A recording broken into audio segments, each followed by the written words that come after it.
Good morning, guys. Good morning, everybody. Good morning, good morning, good morning. It is Tuesday morning, July 25th of 2023.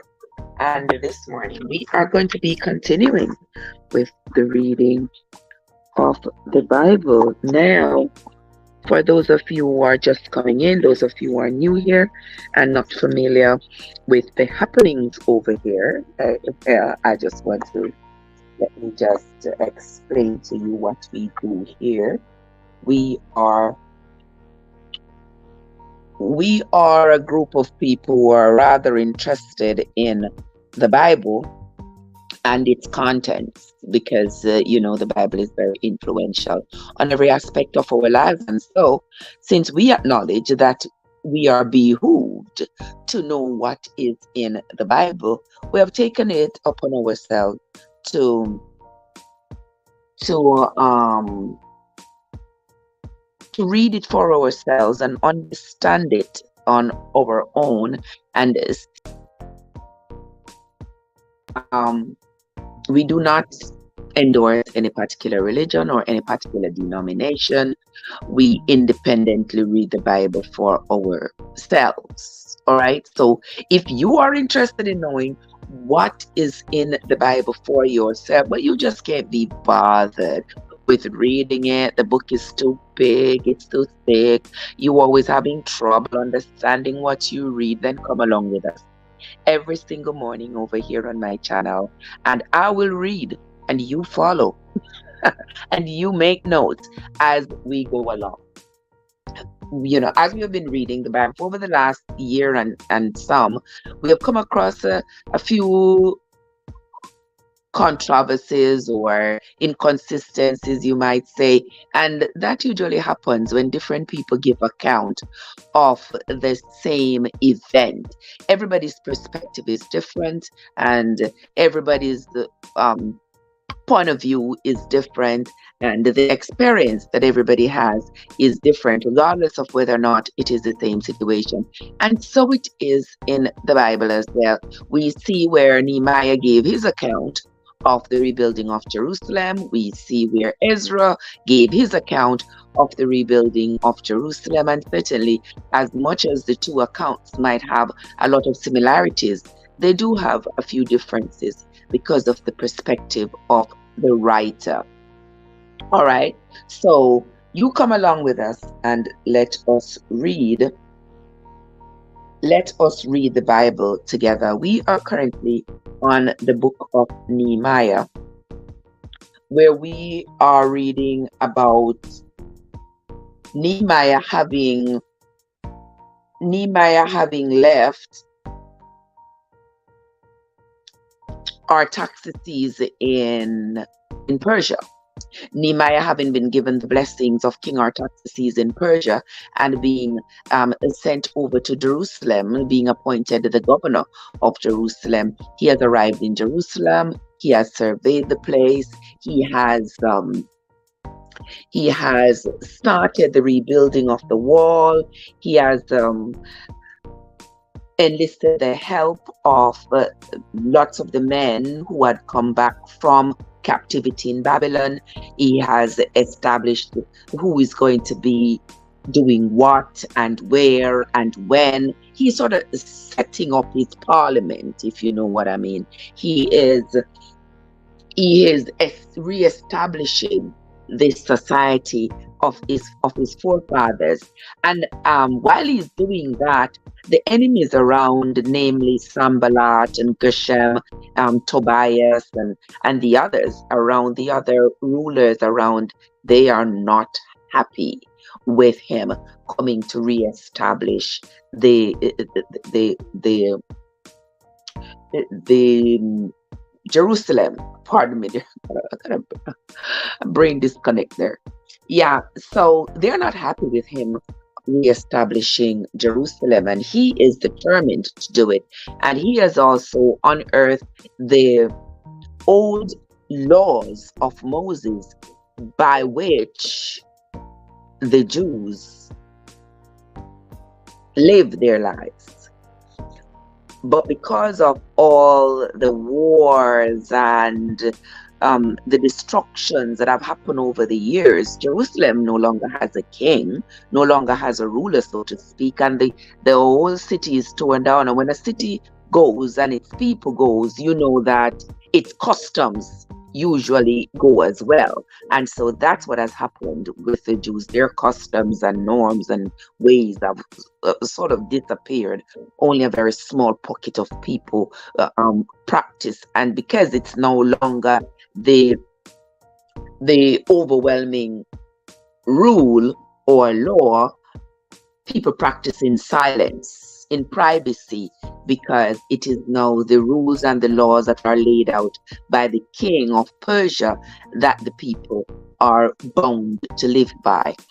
And so with Nehemiah coming to reestablish Jerusalem, reestablish the Judaic laws, they see that as a political threat to their existence. And so Nehemiah is dealing with that. And so today we are going to be reading from the book of Chronicles of Nehemiah. If you were here yesterday, you would have heard, hey Shazib, there's my friend Shazib Lajari in the chat. Welcome, Shazib. How are you doing? Good to see you. Happy Tuesday to you. Now we are going to be reading from the book of Nehemiah, chapters 9,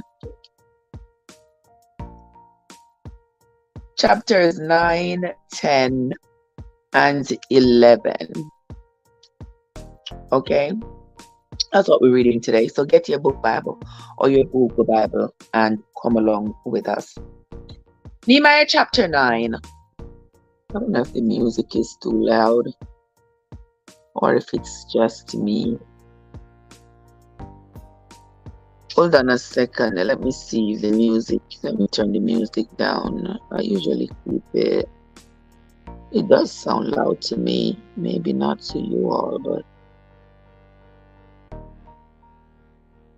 all right, there might be better. Okay, so Nehemiah chapter 9. Now in the 24th day of this month, the children of Israel were assembled with fasting and with sackcloth and earth upon them. And the seed of Israel separated themselves from all strangers, and stood and confessed their sins and the iniquities of their fathers. And they stood up in their place, and read in the book of the law of the Lord their God 1/4 part of the day. And another 4th part they confessed and worshipped the Lord their God. So here, as Nehemiah was reestablishing the laws of Moses, he had the people who were Jews, the people who were descendants of the children of Israel. Those people had to confess. Those people had to step forward and present themselves as ones who wanted to follow the laws of their forefathers. And so they had to do that.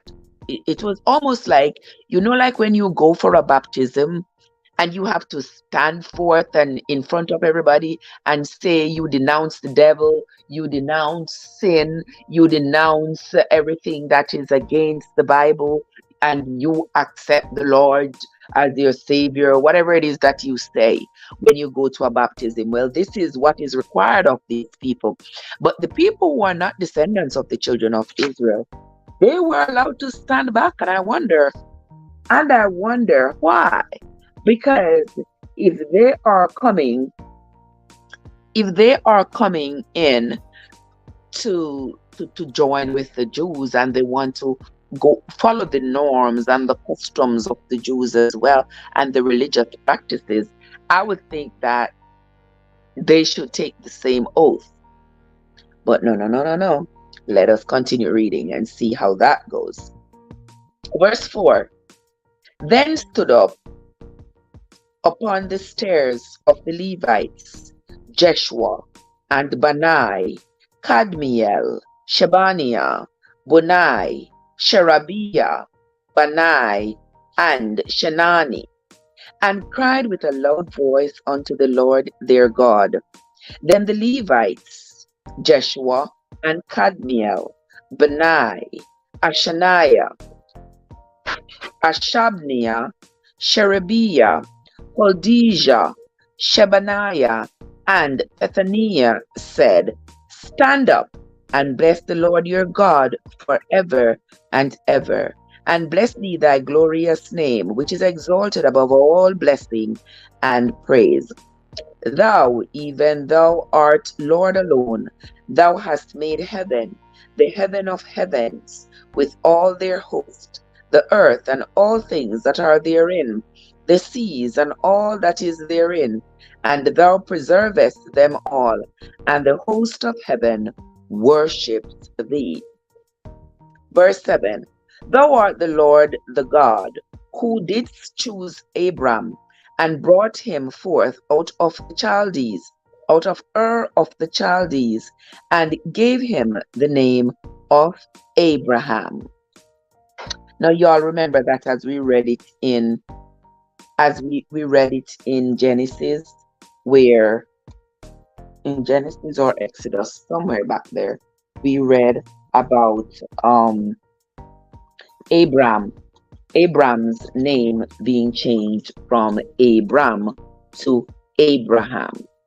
So we know that it is the same person. Okay, let us continue.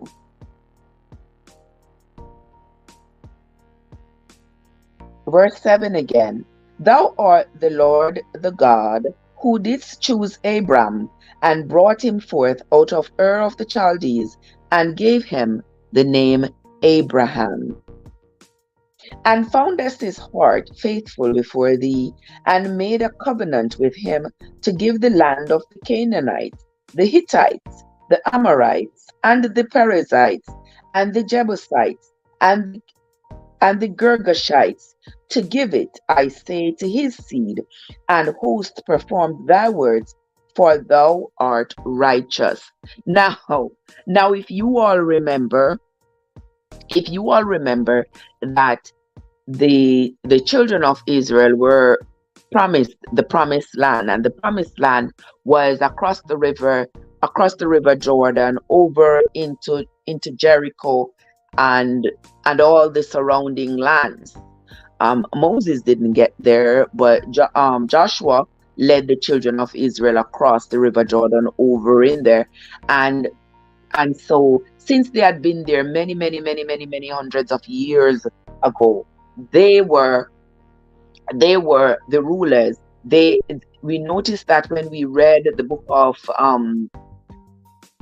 Leviticus and Numbers, there was a lot of fighting, because the children of Israel, having believed that their God had given them that land, they fought everyone who was inhabiting the lands when they came up from Egypt and came over there. And so they had conquered. They had slaughtered and conquered all those lands around, and had established one ruler over it, over all those lands. And these were the lands of the Canaanites, the Hittites, the Amorites, the Perizzites, the Jebusites, the Girgashites. These were the lands that these people were living on. But the children of Israel, having believed that their God promised it to them, they believed that it was theirs. And so they had been ruling over this land for hundreds of years.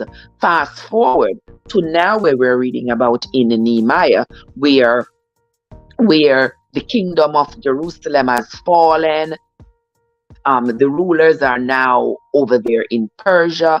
These lands that the Jews used to rule over have been retaken by these tribes of people, the descendants of these tribes of people who had been displaced by the children of Israel having come up from Egypt.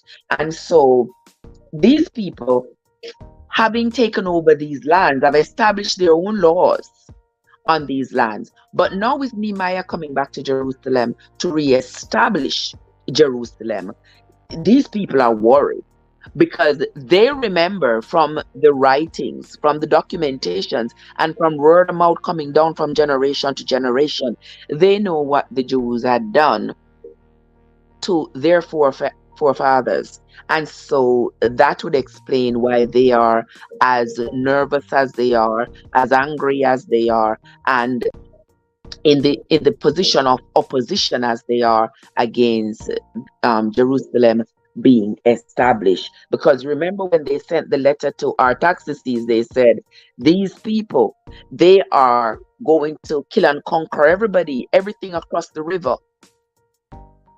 And then they are not going to be paying any tolls or tariffs or taxes. And that is going to take money out of the coffers of Persia. So they were sort of building their case to King Artaxerxes not to give Nehemiah permission to rebuild Jerusalem. So with that history, we understand why the people around Gershom and Tobiah and Sanballat, we understand why they are so angry that Nehemiah is reestablishing Jerusalem right in their faces. All right, let us continue. Verse 9. Let's do verse 8 again. And founded his heart faithful before thee, and made a covenant with him to give the land of the Canaanites, the Hittites, the Amorites, and the Perizzites, and the Jebusites, and the Girgashites, to give it, I say, to his seed, and has performed thy words, for thou art righteous. And did see the affliction of our fathers in Egypt, and heardest their cry by the Red Sea, and sheweth signs and wonders upon Pharaoh, and on all his servants, and on all the people of his land. For thou knowest that they dealed proudly against them. So didst thou get thee a name, as it is this day. And thou didst divide the sea before them, so that they went through the midst of the sea on the dry land, and their persecutors, thou threwest into the deeps as a stone unto the mighty waters. Moreover, thou led them in the day by a cloudy pillar, and in the night by a pillar of fire, to give them light in the way wherein they should go. Now here they are recounting how the children of Israel got out of Egypt and how they got to the promised land. And here the prior they're praying to God, they're saying, remember, you were the one who brought our forefather Abram out of the Ur of the Chaldees, changed his name to Abraham, and promised him that his descendants, you were going to take care of them and give them the promised land was going to be theirs. You brought them up out of Egypt, and you brought them through the wilderness, and you brought them over into the promised land. And now here we are, we have lost the promised land. Lord, we are presenting ourselves back to you, so that if you find favor in us, you will reestablish to us what you had established to our forefathers. Let us continue. Verse 13. Thou camest down also upon Mount Sinai, and spake with them from heaven, and gave them right judgments and true laws, gave statutes and commandments, and made known unto them that thy holy Sabbath, and commandest them precepts, statutes, and laws by the hand of Moses thy servant. and gave them bread from heaven for their hunger, and brought us forth water for them out of the rock for their thirst, and promised to them that they should go in to possess land which thou hast sworn to give them. But they and our fathers dealt proudly, and hardened their necks, and hearkened not to thy commandments, and refused to obey, neither were mindful of thy wonders that thou didst among them, but hardened their necks, and in their rebellion appointed a captain to return to their bondage. But thou art a God ready to pardon, gracious and merciful, slow to anger, and of great kindness, and forsake them not. Verse 18. Yea, when they had made them a molten calf, and said, This is thy God that brought thee up out of Egypt, and that wrought great provocations, though Yet thou, in thy manifold mercies, forsakest them not in the wilderness. The pillar of the cloud departed not from them by day, to lead them in the way, neither the pillar of fire by night, to show them light, and the way wherein they should go. Thou gavest also thy good spirit to instruct them, and withheldest not thy manna from their mouth, and gave them water for their thirst. Yea, 40 years did thou sustain them in the wilderness, so that they not so that they lacked nothing. Their clothes waxed not old, and their feet did not swell.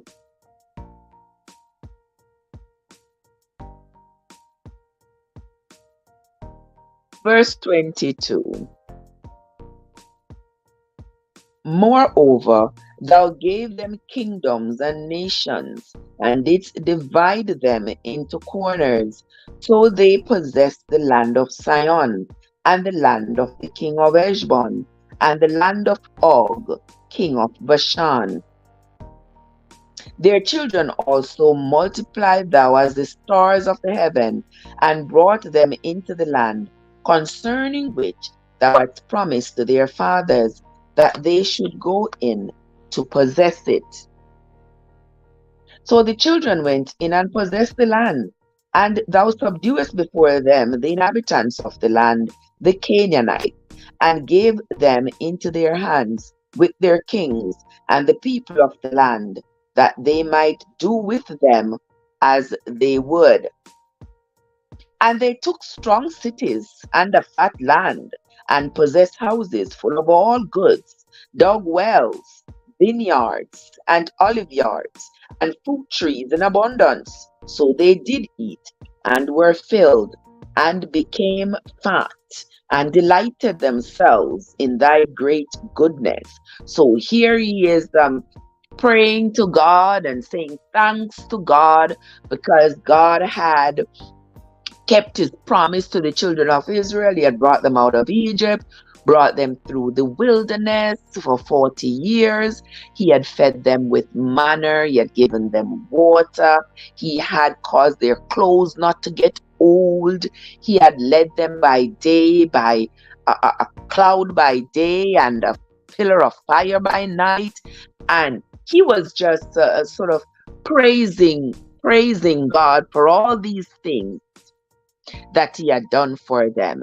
You know, he had delivered the enemies into their hands, so to speak. He had kept his promise of allowing them to capture all these lands that their forefathers were promised. They had delivered great kings into their hands, and people to do with them whatever they wanted. And we know from having read into Numbers, Deuteronomy back there, that they did do as they pleased with those people. In some instances, they took the women and the children unto themselves and slew the men. In other instances, they slew everybody. They didn't leave not even a dog in some of those communities where they raided, and in all the communities we saw where they looted. And it makes you wonder too, like, these were supposed to be these were supposed to be, as they say, the chosen people. And it makes me wonder, if they were the chosen people and they were being led by their God, it makes me wonder, why was their God so violent and encouraged them in such violence? But it is it is what it is. It is what it says in the Bible, and that's what we go by, because that's what it says. Right, God? God, good morning. Good morning. Good morning, sis. How are you doing? How are you doing? Good to see you. Glad you reached back okay. And this. I'm glad you reached back okay and you are doing fine and you are here with us this time of the morning. Hold on, somebody sent me something here that is of vital importance.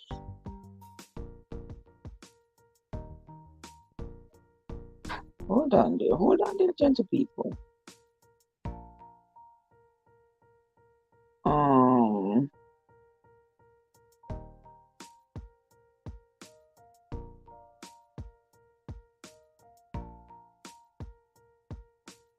mm,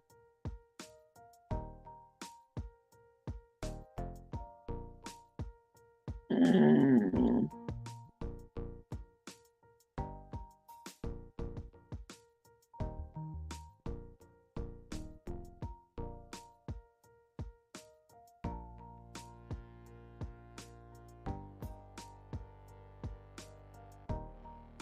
oh,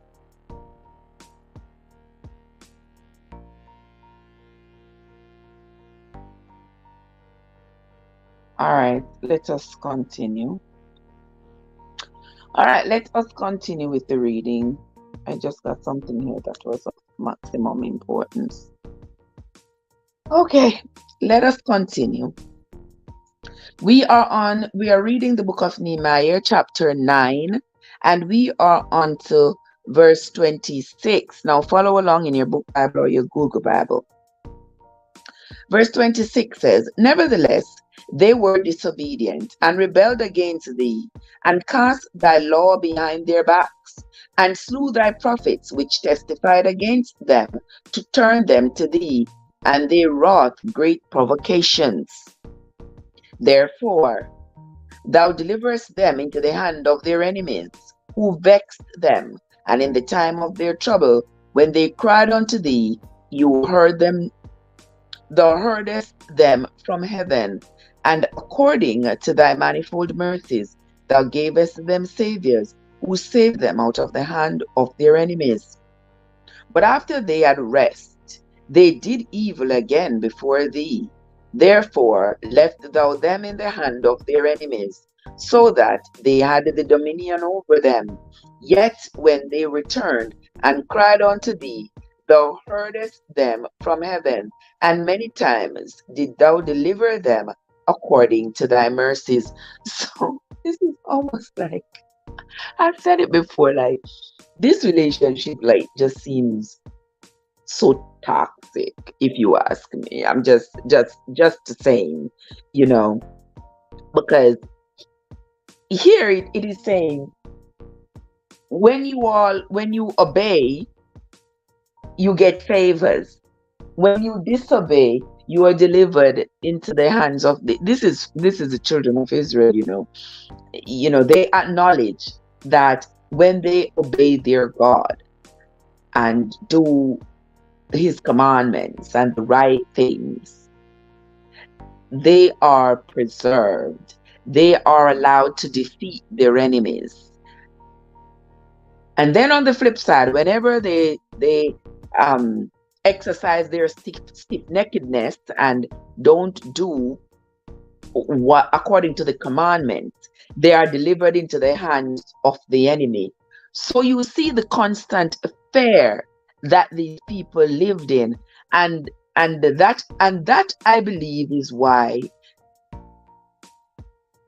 They were not afraid to abandon their religion, because to live in such constant fear, I can believe that has to be exhausting. And I think a lot of people are feeling it even today. You hear a lot of people, I see a lot of people online exercising religious exhaustion. That's what I call it.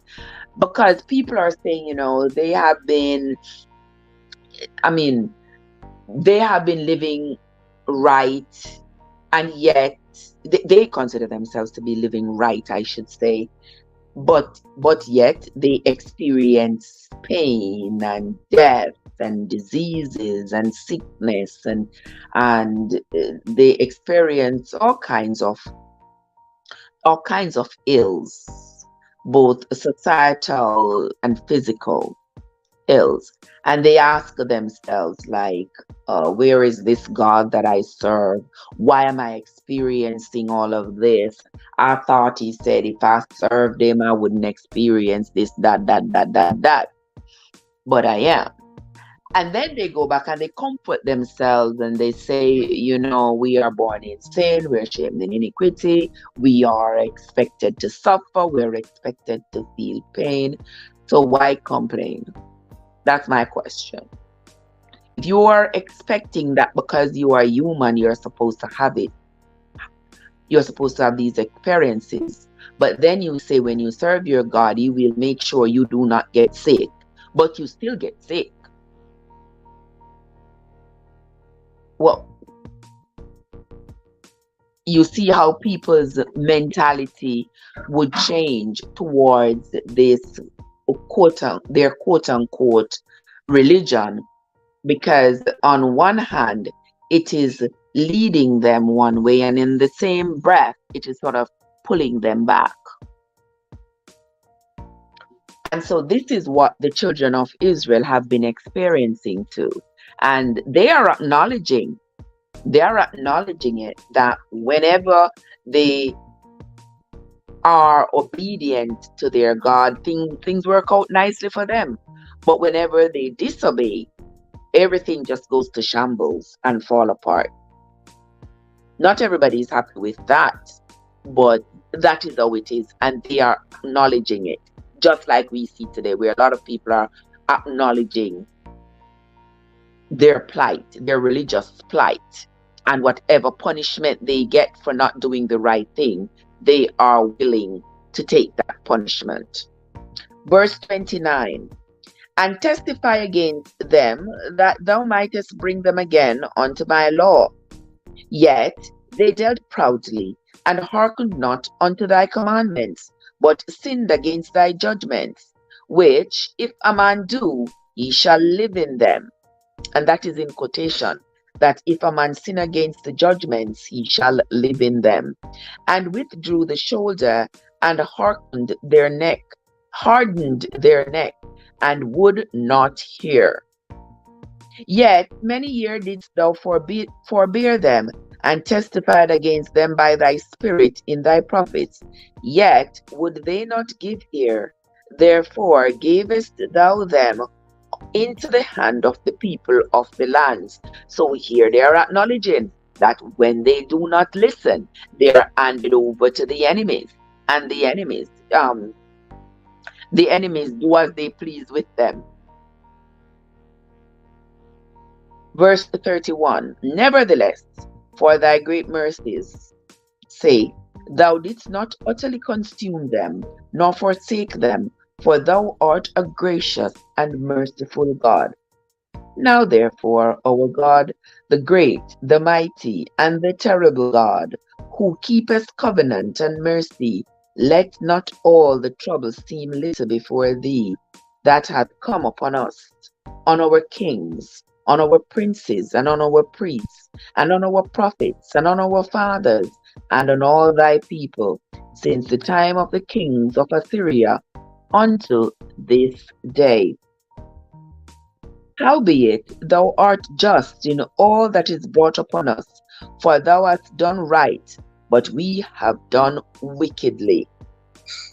Neither have our kings, our princes, our priests, nor our fathers kept thy law, nor hearkened unto thy commandments, and thy testimonies, wherewith thou didst testify against them. For they have not served thee in their kingdom, and in thy great goodness that thou gavest them, and in the large and fat land which thou gavest before them. Neither turned they from their wicked works.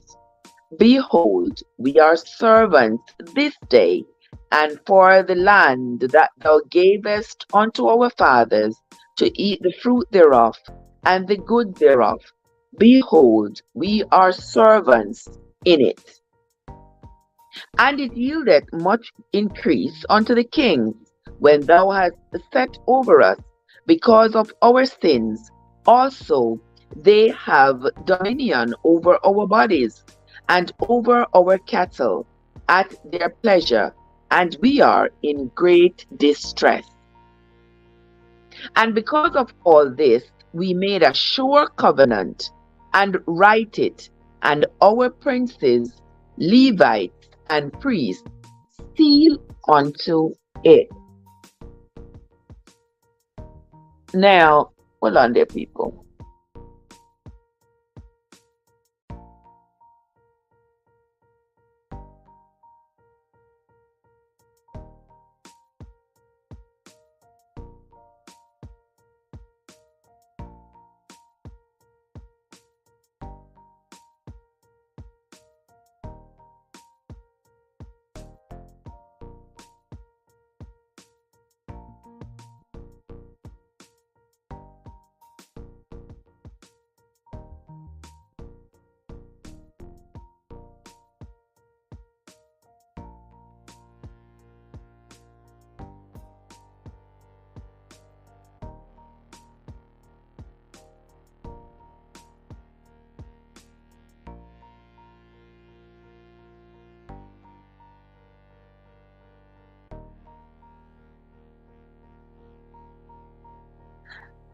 May I read or go on and realize them it can click right?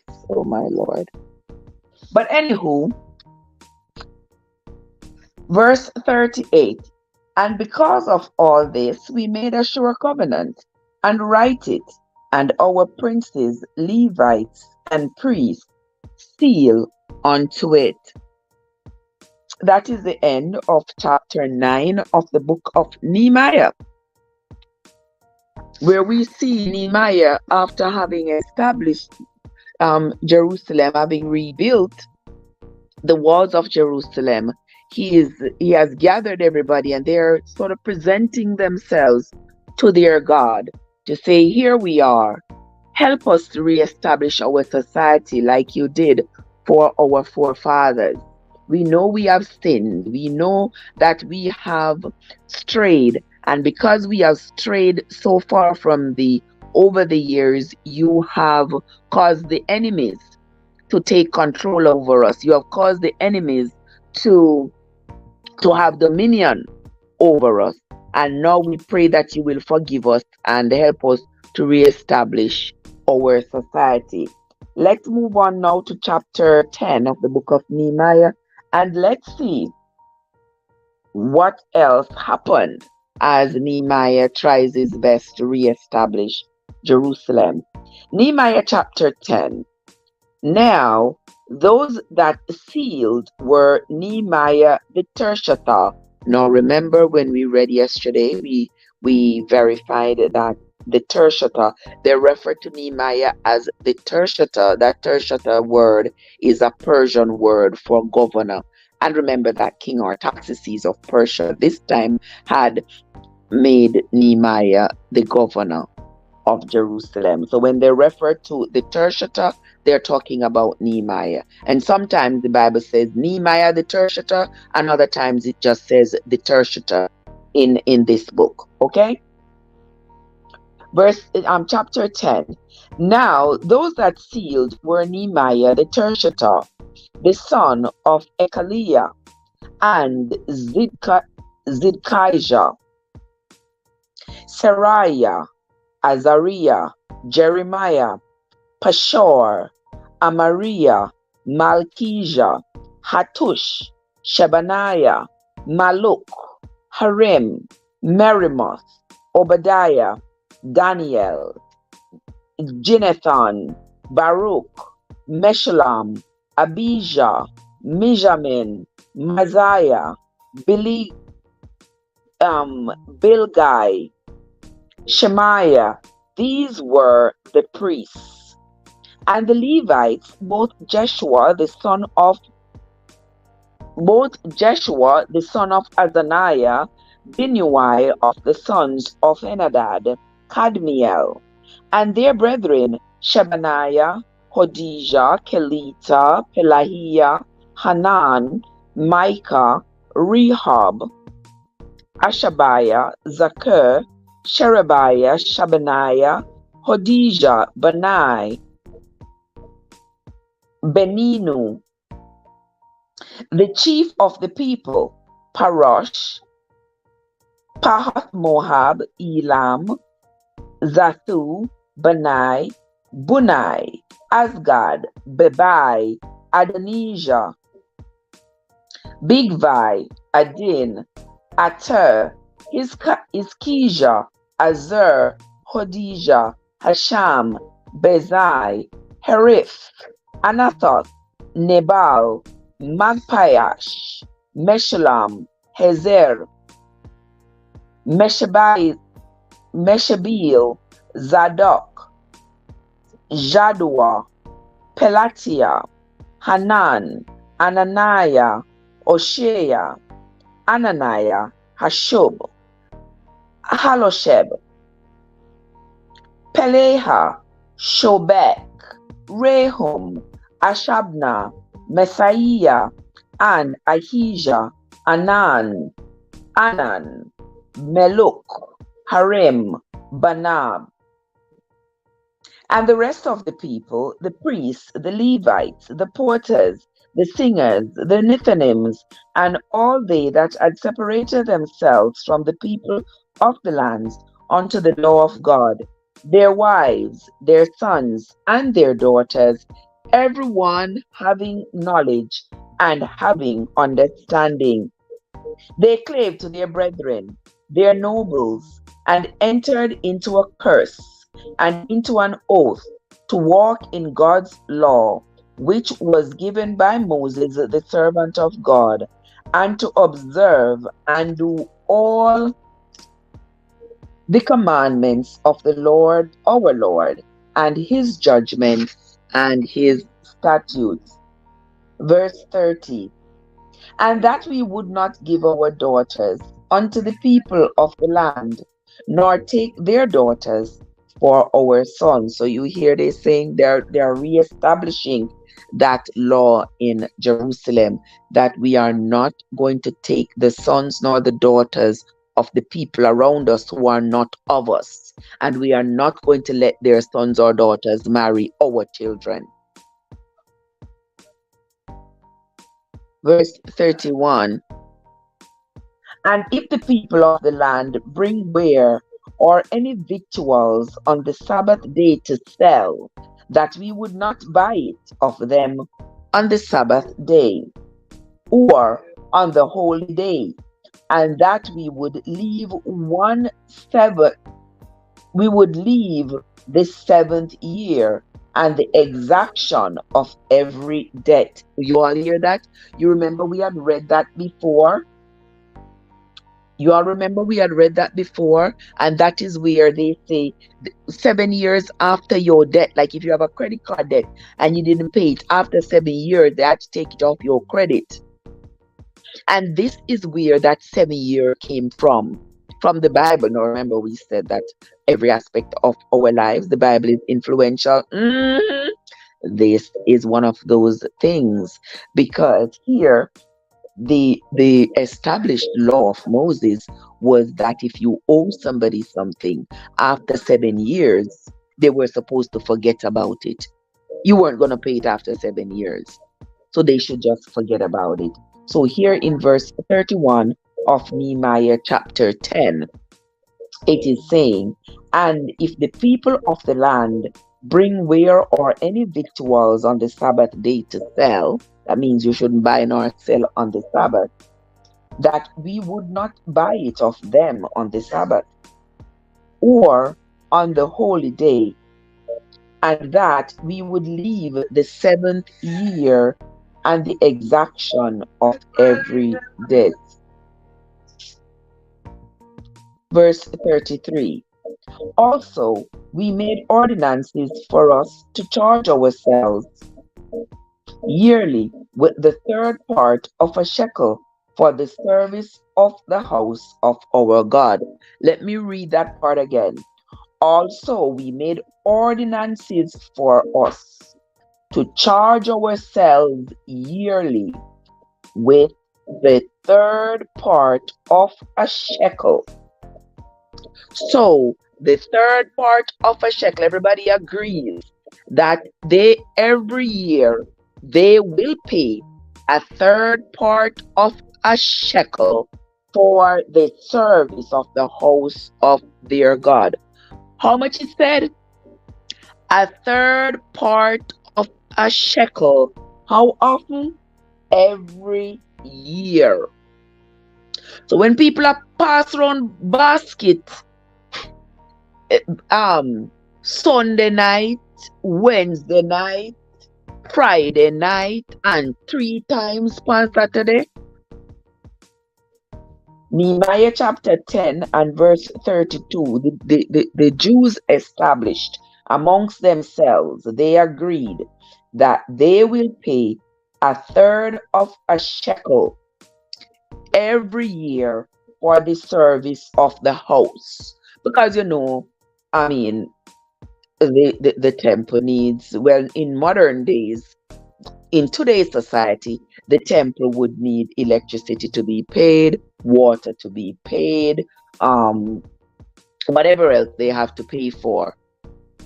And it's the people's responsibility to contribute and collectively take care of those things because collectively they use it. But then it would be to ensure that the linen is clean and the altars are taken care of, and whether if there is any rotting wood, it is replaced, and the upkeep basically of the temple. 2 times two times a night. 2 times a night they throw an offering. I tell you. And so this was the obligation that they was expected of the Jews, and this is what they swore to, that they will pay a third of a shekel each year for the upkeep of the temple. Verse 33, for the shewbread, and for the continual meat offering, and for the continual burnt offering of the Sabbaths, and of the new moons, for the set feasts, and for the holy things, and for the sin offering, to make an atonement for Israel, and for all the work of the house of our God. Verse 34, and we cast the lots among the priests, the Levites, and the people for the wood offering, to bring it into the house of our God, after the houses of our fathers, at times appointed year by year, to burn upon the altar of the Lord our God, as it is written in the law, and to bring the first fruits of our ground, and the first fruit of all trees, year by year, unto the house of the Lord. So this is what they also agree to. The first fruit, every single fruit tree that they had, the first fruit of it should be brought into the temple, and they all agreed to that. Also, the firstborn of our sons and of our cattle, as it is written in the law, and the firstlings of our herds and of our flocks, to bring to the house of our God, unto the priests that minister in the house of our God. and that we should bring the first fruits of our dough and our offering, and the fruit of all manner of trees, of wine, and of oil, unto the priests, to the chambers of the house of our God, and the tithes of our ground unto the Levites, that the same Levites might have the tithes in all the cities of our tillage. Here it mentioned tithe, so we have to revisit that. Verse 38.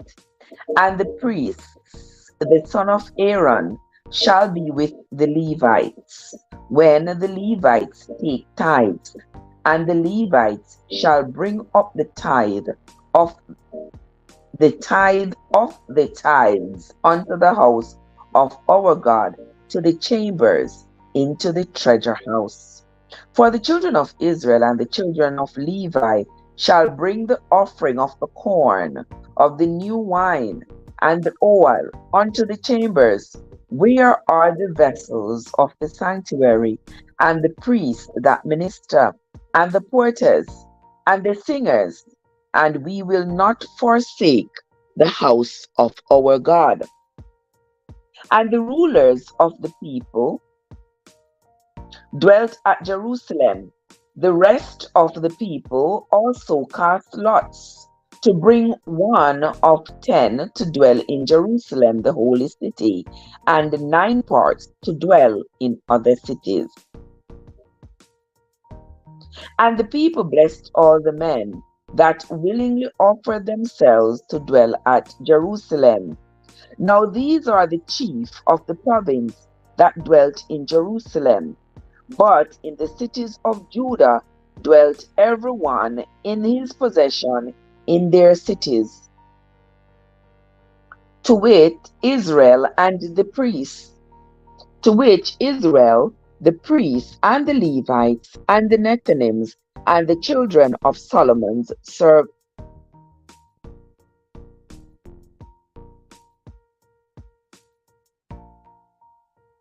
Hold on, let us read that again. Verse 39. Verse 39 is the last verse of chapter 10 of the book of Nehemiah. Let's read that again. For the children of Israel and the children of Levi shall bring the offering of the corn, of the new wine, and the oil unto the chambers, where are the vessels of the sanctuary, and the priests that minister, and the porters, and the singers, and we will not forsake the house of our God. Now that is the end of chapter 10 of the book of Nehemiah. Now we are going to move forward into the reading of chapter 11. Hold on, let me see. Who is this? Is this money or is it not?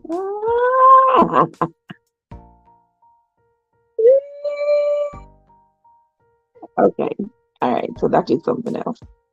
Let us continue. Nehemiah chapter 11. Nehemiah chapter 11. And the rulers of the people dwelt at Jerusalem. The rest of the people also cast lots to bring 1 of 10 to dwell in Jerusalem, the holy city, and 9 parts to dwell in other cities. And the people blessed all the men that willingly offered themselves to dwell in Jerusalem. So you all understand what that is.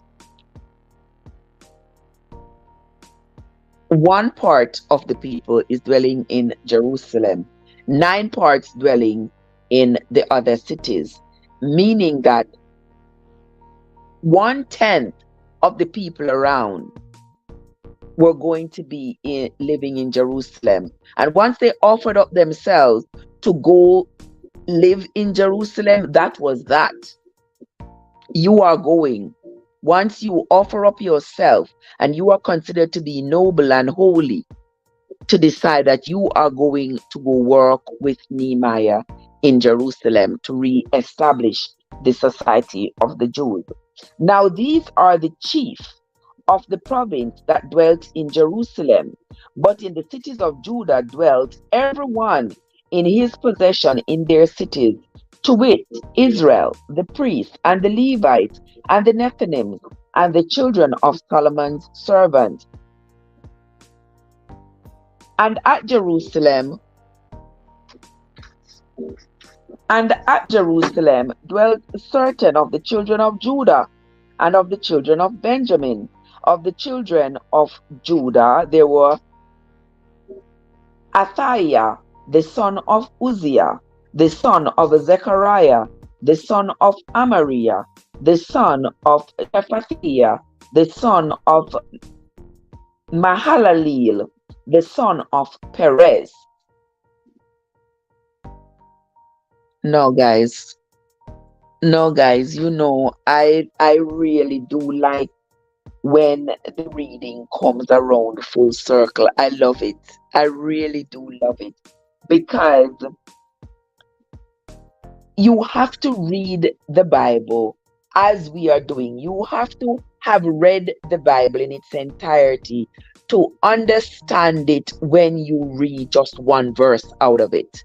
I'm sure many of you will agree with me that if you are among the 97% of people who have never read the Bible in its entirety, you have only read a verse here, a verse there, a chapter here, a chapter there, you have done yourself a great disservice when you try to school people about the Bible, when you try to tell people what is in the Bible. You are the person who probably need to take a back seat, because until you have read this book in its entirety, you got absolutely no authority in saying what is in it or what is not.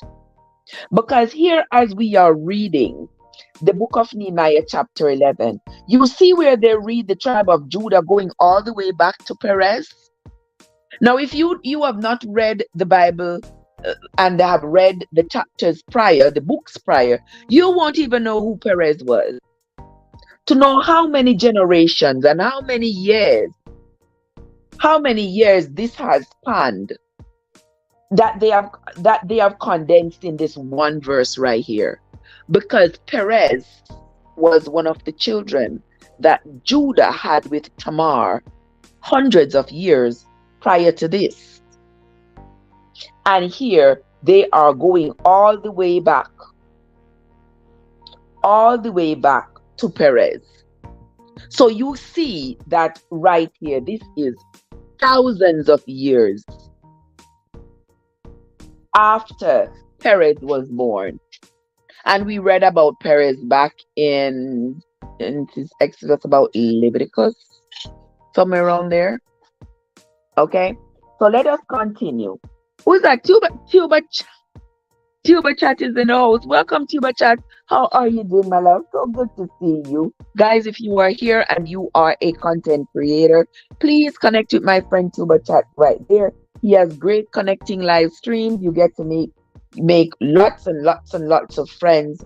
I have made a ton of friends over there on Tuba Chat. So go ahead and connect with him on his channel. You'll get all the info as to when he's having live and how you can go over there and participate. And Tuba Chat, I haven't gotten into one of your lives in a hot minute. I need to do better. But I hope you're having a happy Tuesday, my friend. Verse 5. We are on to verse 5 of chapter 11. And Maaseiah, the son of Baruch, the son of Koleze, the son of Azariah, the son of Adaiah, the son of Joarib, the son of Zechariah, the son of Shiloni or Shilonai, however they pronounce it. All the sons of Perez that dwelt at Jerusalem were 468 valiant men. And when it says the sons of Perez, it doesn't mean his immediate sons. It means that these were descendants, male descendants of Perez. Verse 7. And these are the sons of Benjamin, Salu, the son of Meshullam, the son of Joed, the son of Pedaiah, the son of Kolaiah, the son of Messiah, the son of Ithiel, the son of Jesiah. And after them, Gabai, Salai, 928. And Joel, the son of Zikri, was their overseer. And Judah, the son of Phanuel, was second over the city. Verse 10. Of the priests, Jedaiah, the son of Jarib, Jakin, Zariah, the son of Hilkiah, the son of Meshullam, the son of Zadok, the son of Merioth, the son of Ahitub, was the ruler of the house of God. And their brethren that did the work of the house were 822.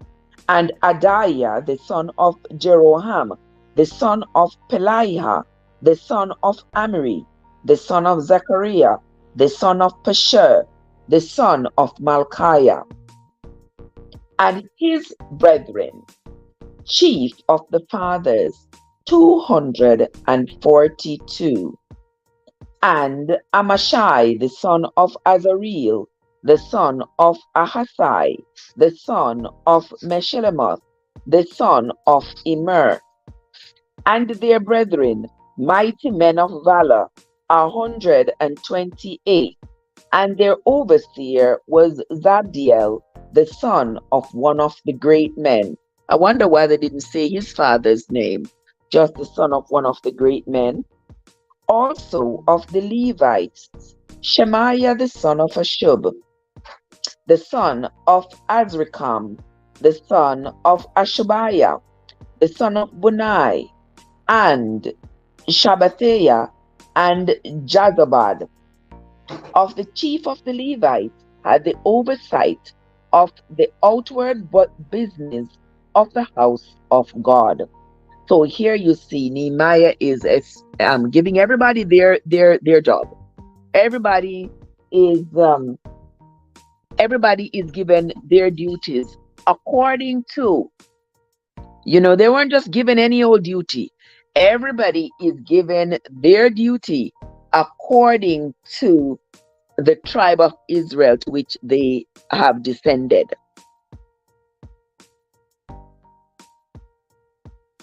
And Nathaniah, the son of Misha, the son of Zabdi, the son of Asaph, was the principal to begin the thanksgiving in prayer. And Bakbukiah, the second among his brethren, and Abda, the son of Shammua, the son of Galai, the son of Jeduthun. All the Levites in the holy city were 284. Moreover, the porters, Akub, Talmon, and their brethren that kept the gates were 172.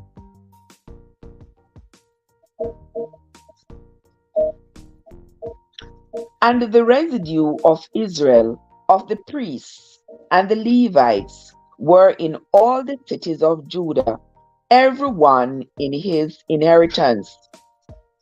Verse 21.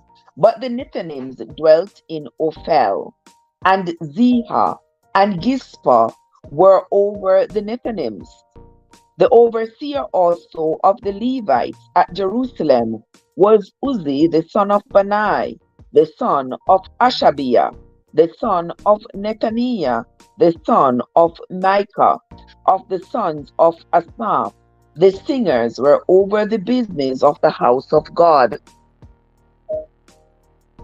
For it was the king's commandment concerning them that a certain portion should be for the singers, due for every day.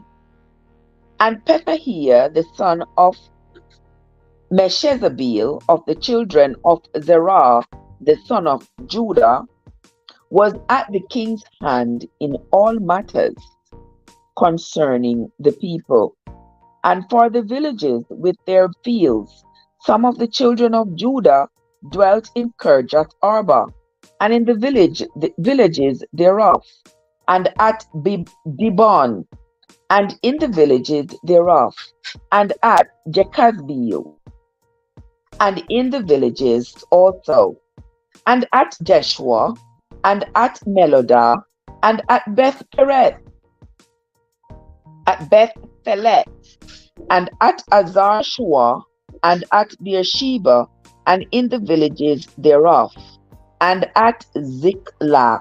Now you remember that name, Ziklag? That was the place where David had ran to when when his son was trying to get to him, was trying to kill him.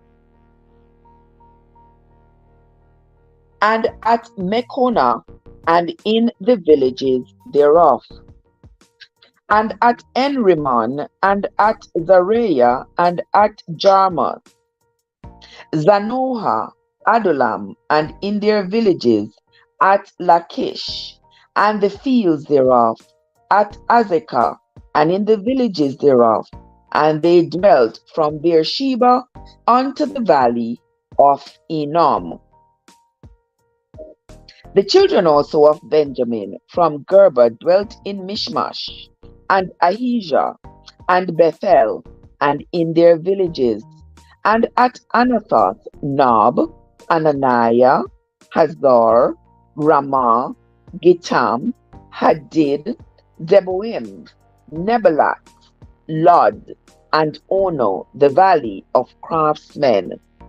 So here the children of Israel are being allowed to dwell in different parts of the city based on who they are, based on their ancestors, based on which child of Israel they descended from. Verse 36, and this is the last verse of chapter 11 of the book of Nehemiah. And of the Levites were divisions in Judah and in Benjamin. This is the end of the reading of chapter 11 of the book of Nehemiah. Hold on there, gentle people.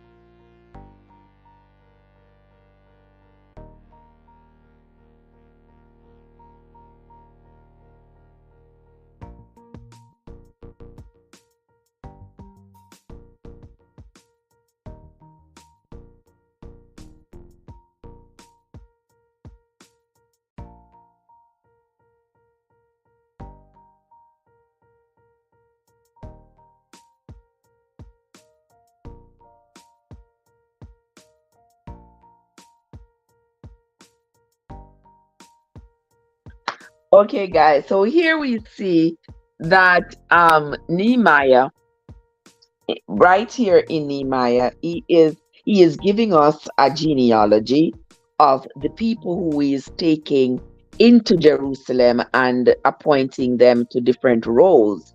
And he's documenting here who he's appointing to what, and what their relationship is to Jerusalem. And it's important that he does that, because you know how adamant these people are not to have outsiders or strangers coming in and taking up any post in their society. If you are an outsider, you can't take up any post. Because remember when we read yesterday, it said that if they could not determine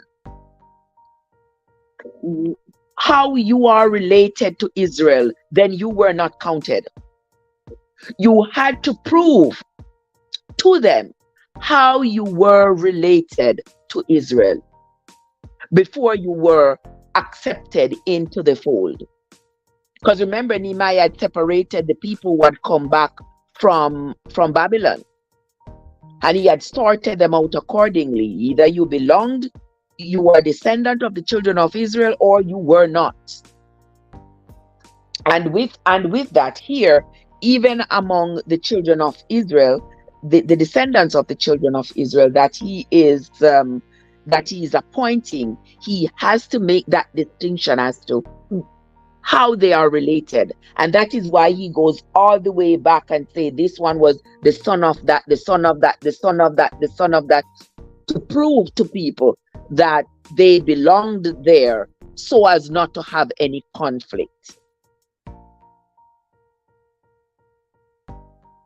And that's what Nehemiah was doing as he reestablished the community of the Jewish community in Jerusalem back in those days. Now, guys, that is going to be the end of the reading for today. When we come back tomorrow, we will continue with the reading of the book of Nehemiah, where we will continue reading of Nehemiah's account.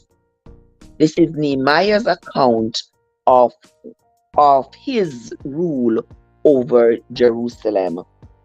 And that's where we are going to end for today, guys. I hope you all enjoyed the reading as much as I enjoyed bringing it to you. I want to say thanks again to everybody who came into the live, to my dear friend Tuba Chat who shared out the live. Thank you so much for everybody who came in. Those of you who are in the live as we speak, and those of you who will come in afterwards. And I must give a big shout out to all my new subscribers. Over the last 7 days, I've had like 130 new subscribers.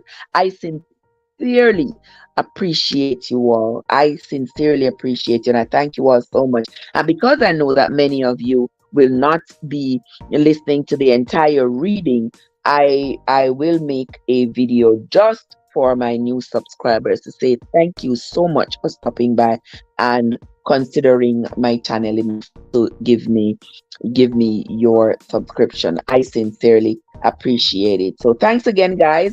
Have yourselves a great Tuesday. Do what you do. Later on, guys, later on we are going to have a little chat, and I think I posted that already. I'll check again. But we are going to be talking about that young lady over there in Alabama.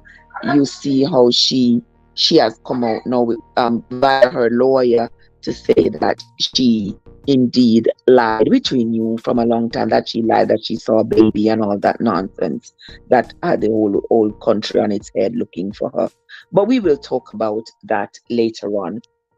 And until then, my friends, this is Trev from Trevescent, where your journey matters. Have yourselves a great day, guys. Now the house is stirring, everybody is up, and the noise has started. So have yourselves a great.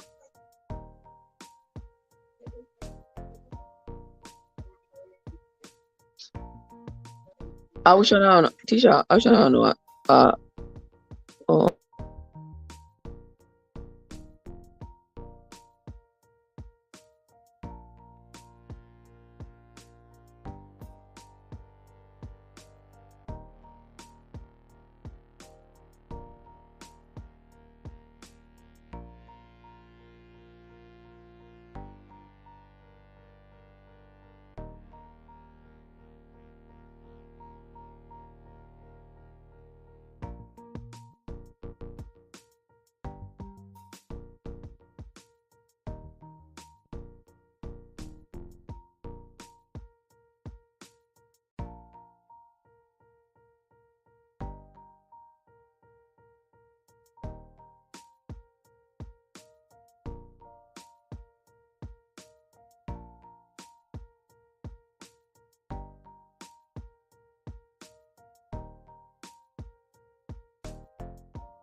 Have yourselves a great day, guys. I will see you all later.